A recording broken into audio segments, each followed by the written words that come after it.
very hard to kind of figure it out. How do we move forward? To be very frank, the other shoe that drops is the further notice that the FCC has also started circulating, and that has folks very concerned because of the uncertainty it raises. It's very difficult to make investment decisions. Potentially, you could be seeing carriers seeing another, 10, 15, 20% drop in revenue streams. And, kind of trying to, how do you future-proof some of that? And how do you, it's that regulatory uncertainty that, on one hand, as a lending organization, you're focused on kind of what is and what is the picture you see.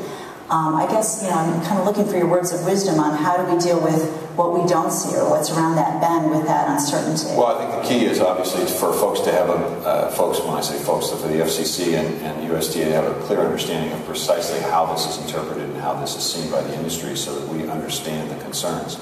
I think we all have the same goal here. The goal is to try to reduce barriers. The goal is to try to create opportunities for broadband expansion to take place so that folks in rural communities have the same opportunities that people in urban and suburban America have.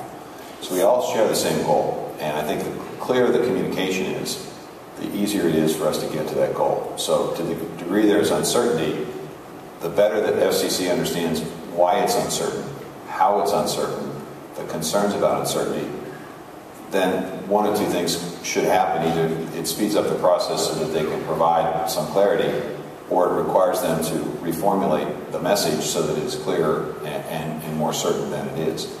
We get the fact that uncertainty is difficult in this climate. There's always going to be risk in business decisions. We're not going to be able to eliminate the risk, but we can be certain about what the policies are going to be, and we're certainly encouraging the FCC to be as certain and as speedy as they can be, given people the opportunity to comment for input.